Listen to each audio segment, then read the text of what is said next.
dans le prochain épisode de Demain nous appartient. Tandis qu'Amanda porte plainte contre son agresseur, Chloé apprend qu'elle attend une petite fille. En parallèle, Thomas est transporté à l'hôpital. Attention, les paragraphes qui suivent contiennent des spoilers sur l'épisode de Demain nous appartient diffusé ce soir sur TF1. Si vous ne voulez rien savoir, ne lisez pas ce qui suit. Lundi 15 juin dans Demain nous appartient. Amanda porte plainte contre son agresseur 2 jours après son agression. Amanda se rend au commissariat pour porter plainte. Même si elle a du mal à trouver les mots face au capitaine Jacob, Amanda finit par révéler, les larmes aux yeux, le viol qu'elle a subi. Pour enregistrer sa plainte et dans l'espoir d'identifier son agresseur, Aurore est malgré tout dans l'obligation de lui poser quelques questions délicates.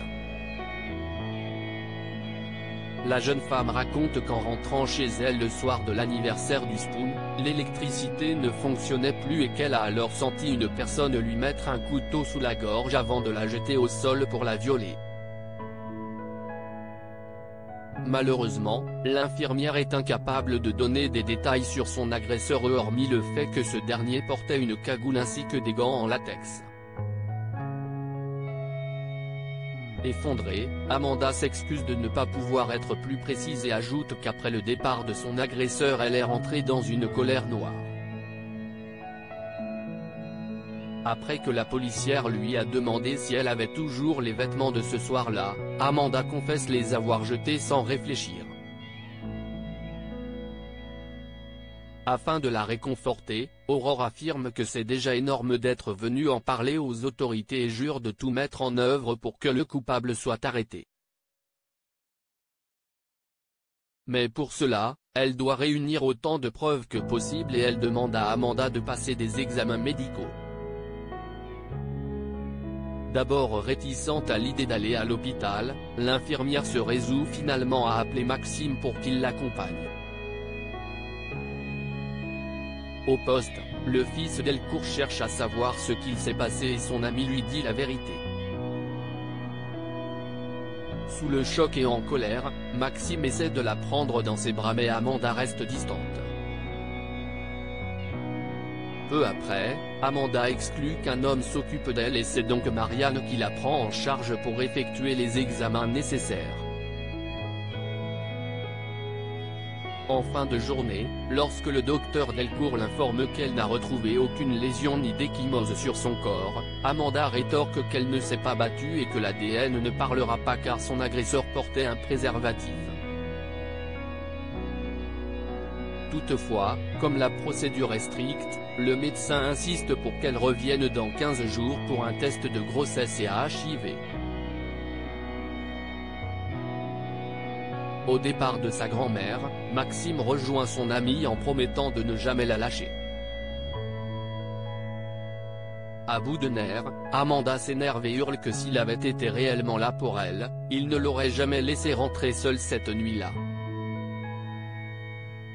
Chloé attend une petite fille au cours de l'échographie du second trimestre. Samuel interroge Alex et Chloé pour savoir s'ils veulent connaître le sexe de leur futur enfant. Tandis que Chloé est impatiente de savoir, Alex de son côté souhaite garder la surprise jusqu'à l'accouchement. Il accepte cependant que sa femme soit mise au courant à condition qu'elle conserve le secret. Plus tard, Marianne retrouve Samuel et tente désespérément d'obtenir des informations sur l'examen de sa fille.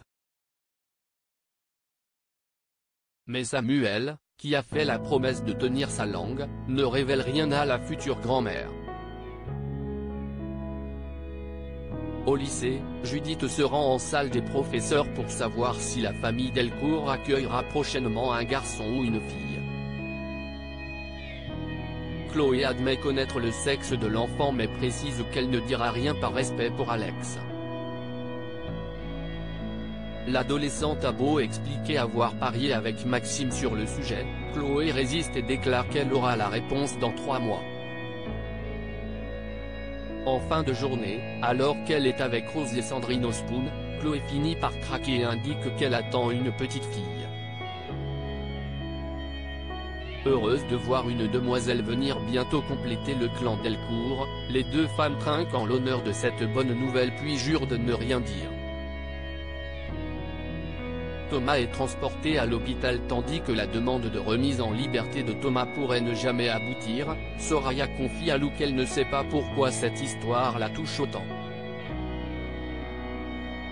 Quand l'avocate sous-entend que son application pourrait être liée au physique avantageux de leur client, la fille de Leila nie et affirme que c'est uniquement le côté humain qui la pousse à se surpasser. Soraya se rend ensuite au parloir pour informer Thomas que la décision du juge risque de prendre encore un peu de temps.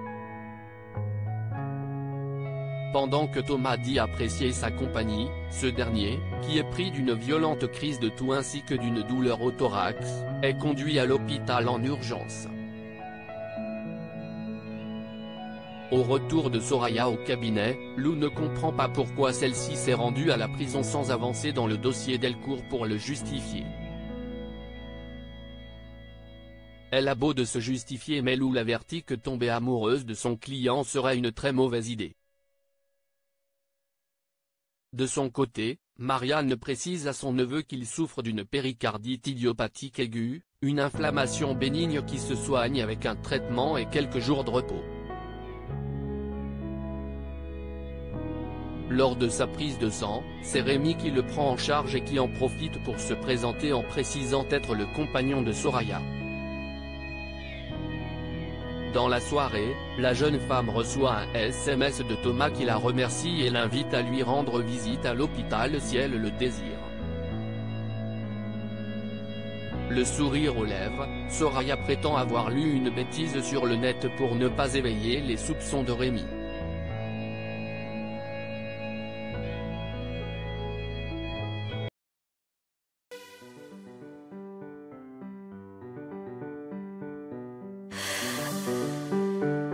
나